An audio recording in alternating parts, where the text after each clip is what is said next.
Assalamualaikum warahmatullahi wabarakatuh. Sahabat suara hati, yang membuat hidup berharga bukanlah apa yang kamu miliki, tapi seberapa dalam kamu menghargai yang telah dimiliki.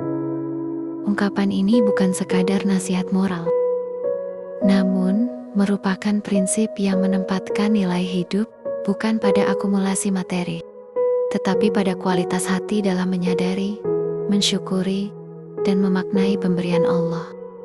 Harta hanyalah bentuk dari dunia yang fana. Sementara penghargaan hati terhadap nikmat merupakan bagian nilai batin manusia yang lebih tinggi kedudukannya. Oleh karena itu, makna hidup tidak lahir dari apa yang terlihat mata, tetapi dari apa yang dipahami oleh jiwa. Semua yang dimiliki manusia bukanlah milik sejati. Harta, kedudukan, maupun kekuasaan hanyalah titipan yang sifatnya sementara. Allah berfirman bahwa manusia datang ke dunia tanpa membawa apapun dan akan kembali kepadanya tanpa membawa apapun. Maka ukuran berharga atau tidaknya hidup bukan terletak pada apa yang dikumpulkan, melainkan pada kedalaman kesadaran bahwa semua itu hanyalah sarana untuk mendekat kepadanya. Ini bukan perihal meninggalkan dunia secara fisik, tetapi menempatkan dunia pada posisi yang proporsional.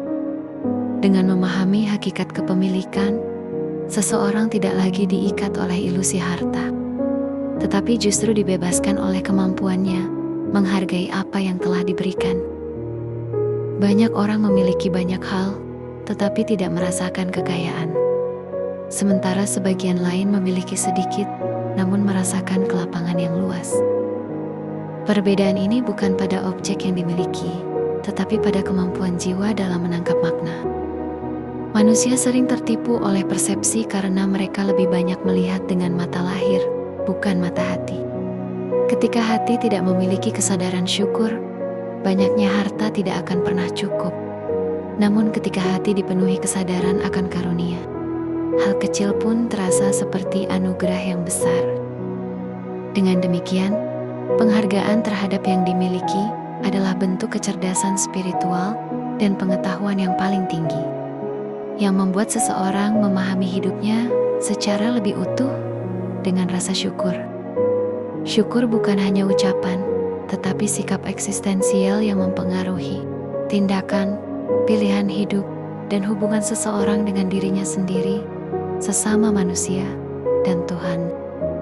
Sehingga manusia menyadari nikmat, mengakui sumber nikmat, dan menggunakan nikmat pada jalan yang benar. Orang yang benar-benar menghargai apa yang dimiliki akan menggunakannya untuk kebaikan.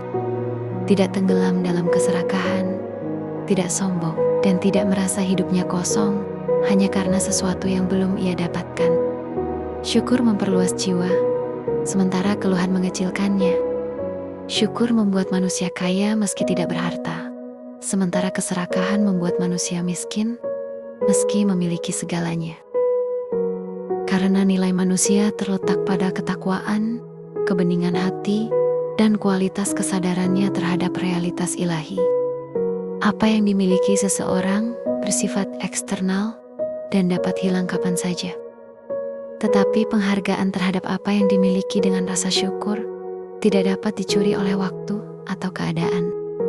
Dengan kata lain, harta yang sebenarnya bukanlah yang ada di tangan, tetapi yang tinggal di dalam hati. Hidup menjadi berharga bukan ketika seseorang mengumpulkan sebanyak-banyaknya, melainkan ketika ia mampu melihat keindahan dalam hal yang sedikit, menangkap cahaya ilahi dalam setiap pemberian. Jika manusia mampu menghargai apa yang Allah titipkan kepadanya, baik besar maupun kecil, maka hidupnya akan terasa penuh, lapang, dan syarat akan makna. Ini bukan hanya perihal motivasi moral, tetapi refleksi mendalam tentang cara memandang nilai hidup, makna, dan hakikat kebahagiaan.